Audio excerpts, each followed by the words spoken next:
Time to nut up or shut up. What's good, YouTube? It's King Greco, the Call of Duty kleptomaniac, the king of the comeback. And this video is going to be a domination on Crisis. Now, I'm starting to think that you guys like domination more than team deathmatch. I just assume based off of how the video gets received by the community. And I don't know if it's because the domination videos are longer, so you guys may like that. Cause I only upload one video a week when it comes to Call of Duty. So, I guess it makes sense to have a longer video. Or maybe you guys like watching domination because the scores are inflated. And I told you before that I'm not one of those people who come into domination just to raise my score. But I have been playing domination more lately because the Call of Duty community, they like to camp a lot. They love camping inside tiny corners. I played games before in free-for-all where we were inside game chat and the guy at the end was like, "Who cares if I came in 7th place? I went 6-2. That's a 3 KD." And I'm like, come on, get out of here. Like, that doesn't make any sense. When does that become more important than winning? And you're not gonna get a high KD going 6-2 every single game, you know? But this you know how I play domination. I like to get defends because people cap stuff and then they just run away from it. Like, all right, like, okay, we got it. Let's go. Now, come take it back from us. And I'm like, come on, that doesn't make any sense. I don't know why people do that. I have no idea. So, in this one, I'm going to do my normal thing. I'm going to try to stay over to the C side because C has a lot of space.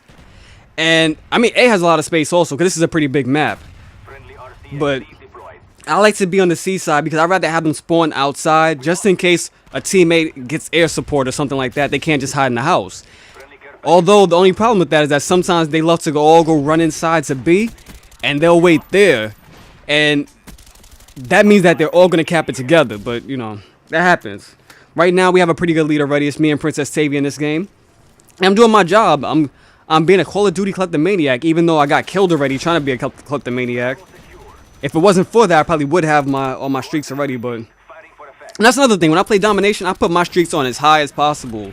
I just let it go because you have a lot more time to get it. In team deathmatch, if you have another teammate who's just beasting and you're beasting, there's a good chance that both of you guys aren't going to get to call in your 11th kill streak, you know?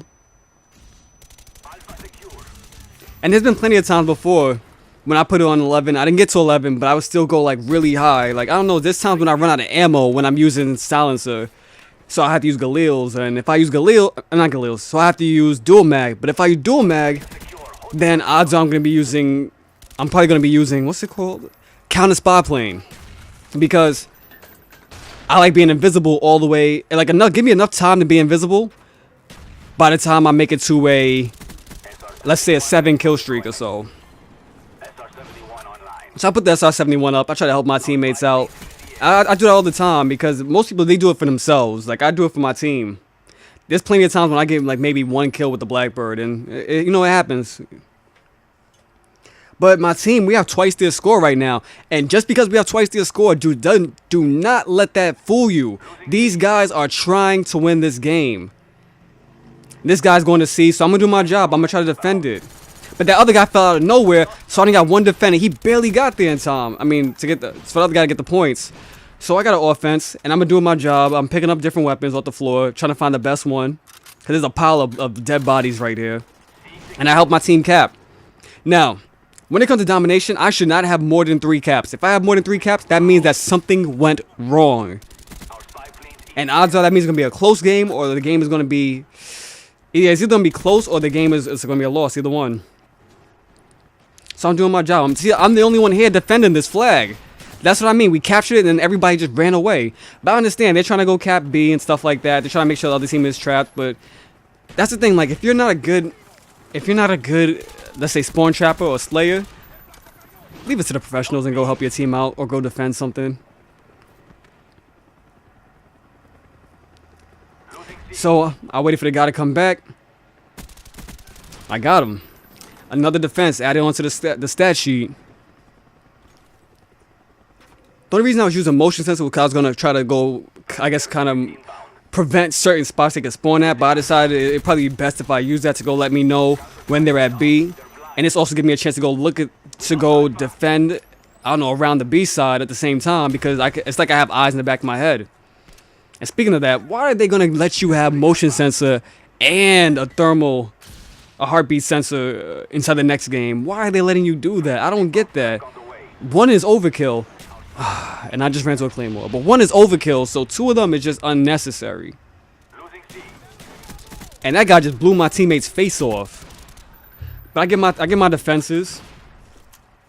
But you guys already know that. You expect that when you guys watch me play Domination. And I'm just picking up that backup weapon because, you know, when you have a suppressor, you can run out of ammo fast. So it's nice to have a backup second gun. The guy flashed me. So this is probably going to be a losing gunfight. And I reloaded too early. That was my fault. 113 to 79. These guys are making a comeback. And Taves knows I'm defending. And I know she's capping.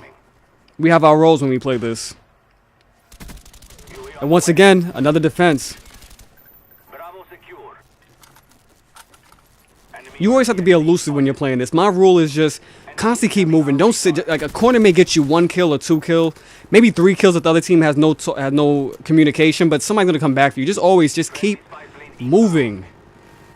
Especially if a silencer, you know, just get like 1 or 2 kills, move on to the next spot. Get another 2 kills, move on to the next spot. But don't move away from wherever you're trying to defend. Like, I'm always close enough that I can get back to C just in case anything started going down. And our team, we had the chopper gunners, so we're trapping them all inside at B. That gives us the opportunity to go capture A. And now we can start making our comeback. I always say don't take the shot unless you have it. I did it just now. I probably shouldn't have, but, you know, I caught the guy on his way up. And this guy, check this out. I'm about to go turn on this guy. I don't mean that inside a sexual way. I mean that inside the most deadly way possible. There we go, like a lamb to the slaughter. And because my ammo's low, that must mean that I must be high in the streaks. I'm not just spraying like crazy this game. So we have all 3. And they're trying to capture 2 at once. We have 144 to their 97. When you make it to a certain number, you pretty much know that, like, I think it's 150 to 100. That's when they have to triple cap you to win. Have to. Absolutely have to. So once you get to that number, if you're playing against a good team, one that wants to win, you better get back to your spots. Better. So I'm basically following this guy. I got to that SR 7-1. I should put that on my clan tag because I love this perk. It is this is my ghost hunting perk. I only use this perk because I try to go frustrate the ghosts. Let them know that they're not invisible. I will find you eventually. And that guy, he didn't see anything coming. The other guy, he's going all the way around, as you can see on the map. But I'm watching him just in case he ever tried to get close to my flag. My flag. He killed our guy. Now he's trying to go up to get a spot, a vantage point. I'm trying to go around the side that he wasn't going on so he wouldn't see me. So I'm just hoping that with a 9 kill streak, that I can get to him before he can get to me. I hear him reloading. And how did he not see me up there? I don't get that. That doesn't make any sense to me. But I'm not going to complain. Don't bite the hand that feeds you. It's time for me to call in the chopper gunner. And it's time for me to feed these dogs, you know? So, with that being said, get him, Max. Get him, Buddy. Get him, Bailey. Get him, Rocky. Get him, Buster. Get him, Duke. Get him, Spike. Get him, Harley. Get him, Rusty. Get him, Duncan. Get him, Sparky. Get him, Rover. Get him, Gizmo. Get him, Killer. Get him, Cujo. Get him, Fido. Get him, Scout. Get him, Diesel. Get him, Hubble. Get him, Pogo. Get him, Marley. Get him, Randolph. Get him, Samson. Get him, Truman. Get him, Tucker. Get him, Bentley. Get him, Underdog. I'm sending all my dogs out there. They're hungry right now. As you can see, that's the end of the game. We won by 90, but do not let that score fool you. These guys were trying to win. Matter of fact, check out the score right now. Sure, I may have had a high score and a high amount of defense, but check out all of our caps and check out all of their caps. These guys came to win, but they couldn't win against our team.